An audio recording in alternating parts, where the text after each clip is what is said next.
నేడు కరీంనగర్ లో బండి సంజయ్ రైతు దీక్ష చేపట్టనున్నారు. ఎంపీ కార్యాలయం దగ్గర బండి సంజయ్ దీక్ష చేపట్టబోతున్నారు. పంటలకు 500 రూపాయలు బోనస్, 2 లక్షల రూపాయల రుణమాఫీ, ఎండిన పంటలకు నష్టపరిహారం ఇవ్వాలని బండి సంజయ్ డిమాండ్ చేస్తున్నారు.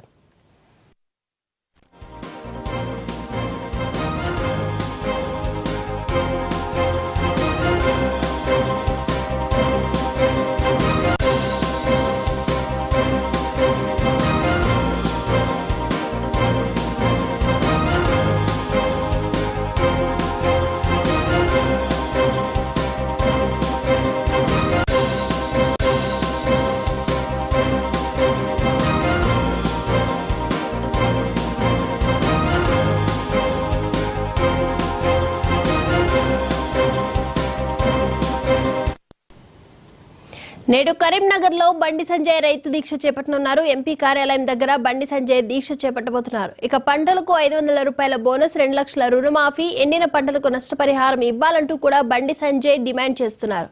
ఈ అంశానికి సంబంధించి మరిన్ని అప్డేట్స్ అందించడానికి మా ప్రతినిధి రవీంద్ర సిద్ధంగా ఉన్నారు. రవీంద్ర, దీపిక, అయితే బండి సంజయ్ రైతులకు సంబంధించిన ఆ బోనస్ ప్రకటించాలని, అదే విధంగా 2 లక్షల రుణమాఫీ చేయాలని, అదే విధంగా ఎండిపోయిన పంటలకు నష్టపరిహారం కూడా చెల్లించాలనే కోణంలో బండి సంజయ్ ఈ రోజు దీక్ష పూనడం జరిగింది. రైతు దీక్షలో భాగంగా అయితే నిన్న మాత్రం ఒకవైపు కలెక్టరేట్ ముందర భారీ ఎత్తున ఒకవైపు అక్కడ మద్దతు తెలిపేందుకు కార్యకర్తలు వస్తున్నారనే కోణంలో మాత్రం బండి సంజయ్ ముందుగా కలెక్టరేట్ ముందుగా ఈ ధర్నాను అయితే కొనసాగించుతానని చెప్పడం జరిగింది. కానీ పోలీసులు permission నిరాకరించడంతో Bandi Sanjay MP office లో ఈ కార్యక్రమం అయితే మరి కాసేపట్లో ప్రారంభమవుతుంది. అయితే రైతులకు సంబంధించిన ఆ పంట కావచ్చు, మద్దతు ధర కావచ్చు, రైతులకు సంబంధించిన రుణమాఫీ 2 లక్షల రుణమాఫీ ఒకవైపు కాంగ్రెస్ ప్రభుత్వం చేస్తా అన్నది కాబట్టి ఇప్పటి వరకు దానిపైన క్లారిటీ లేదు. ఒకవైపు ఎలక్షన్ మూవ్మెంట్ కూడా ప్రారంభమైంది కాబట్టి రైతులకు ఎప్పుడు ఇవన్నీ అనౌన్స్ చేస్తారు, అదే విధంగా కొన్ని ప్రాంతాల్లో మాత్రం ఇప్పటికే వాటర్ రాక ఎండిపోయిన పరిస్థితులు